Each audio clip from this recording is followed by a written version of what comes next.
Well, welcome back. It is 2024, and you know what that means? The Big Ten goes Hollywood. Expansion all the way out to La La Land, Westford Ho for the traditional Midwest schools. In honor of the now coast-to-coast reach of the B1G, Coach Paterno and Coach Bradley have a special cinematic scouting report. That's right, Todd. The Big Ten is going Hollywood in 2024, and we're going to get you ready for it. I'm not going to keep that voice up the whole time. So let's talk about the latest Big Ten films we just saw in the bowl games. Michigan versus Alabama, Tom.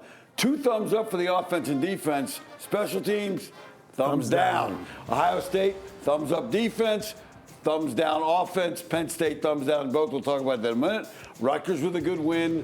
Northwestern with a really good win. Maryland with a good win. Iowa, I don't even think their offense got off the bus. Wisconsin, great start, terrible finish. Minnesota, 7th straight bowl win, almost like an indie film. They're really good. They keep winning these smaller bowls. But let's talk about Penn State. Let's review their film. Ole Miss, early in the game, Penn State got to them. Ole Miss, very next drive, decides we're not going to let you get to our quarterback and get the ball out on rundowns when you run blitz. And you know that quick game is a problem for you, Tom. It's a real problem. They found the matchup they won and went with it. Yep, only 1 sack in 42 pass attempts for the Penn State defense. Tough day for them. Now, once they got that going, they started to be more decisive. Again, decisive quarterbacks, Tom, get the ball out.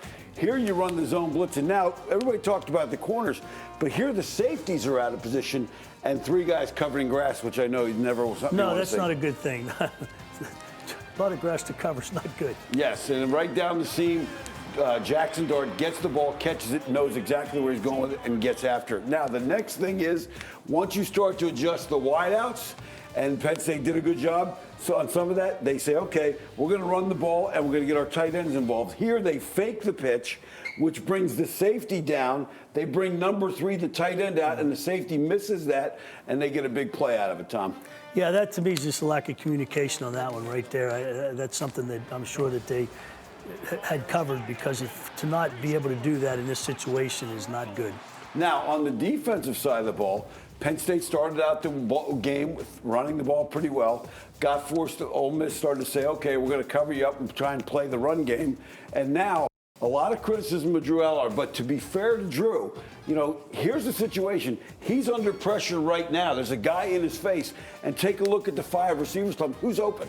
He had nobody to throw the ball to. Nobody to throw to it. I don't care how good you are as a quarterback or how much talent you got. When no one's open and you're forced to throw the ball before the guy gets out of his break, that's a tough way to handle it. Now, let's turn our attention to 2024 and the coming attractions in 2024 in the Big Ten. You've got 4 West Coast teams that went 4-0 in bowl games: UCLA, USC, Washington, Oregon. That's going to be interesting. Penn State plays the first 3 of them, one of them being USC on the West Coast. Now, when you look at, okay, that's last year, but let's look into some new leading men, Tom. One you coached, UCLA has a ensemble cast on defense. USC now brings Miller Moss with 6 touchdown passes against Louisville, and a guy you know, Tom, Danton Lynn is their new defense coordinator, moved over from UCLA. Right, and Dan will do a great job. He's an outstanding young coach. Yep. He really is. Washington quarterback Will Rogers transferred from Mississippi State to replace Penix. And Oregon brings in 2 quarterbacks, Dylan Gabriel, who started for Oklahoma, and Dante Moore, UCLA's best quarterback recruited 5-star. And let's take a look at them since we got a little bit of film on them. Here's UCLA's defense, top 10 in the country last year. Danton Lynn did a great job. He moves over to USC, but they'll have that same talent, a lot of that same talent back when you see them. Then when you take a look at the next group we're going to talk about, here is Miller Moss, the quarterback we mentioned. Here's a 6'4" wideout he's throwing the ball to. They've got skill guys coming back, Tom. You know USC. Yeah, they always have great skill guys. And how do you cover that, Tom? You just don't. You don't. And then let's talk about what else we got with Washington bringing in Will Rogers. Great name for a movie. Will Rogers never met a man he didn't like. He's coming in to take over Washington, who will come to Beaver Stadium next year. And then finally, you talk about Oregon as if they needed a great quarterback. They go out and get Dylan Gabriel from Oklahoma. Here he is throwing the game-winning touchdown pass against Texas. Now, Todd, we talk about Big Ten, will the balance return? The first 10 years of Penn State in the Big Ten, 8 of the 11 teams won titles. The last 10 years, only 4 of 14. Ohio State and Michigan have won the last 7 and 8 of the last 10. So we'll see if we get some change now with new teams coming in. I think you're going to see some changes because there's going to be a lot of things we talked about, a lot of the travel, a lot of different things going on here. So a lot of good new leading men and a guy who's always been a great leading man for us. Back over to you, Todd Sadowski. Appreciate that, guys. I'm usually stuck with just Rotten Tomatoes. It is all about the box office draw. We know the scouting report gets people in front of the screen. We thought it would be interesting to see which college games attract the most viewers from the 2023 regular season.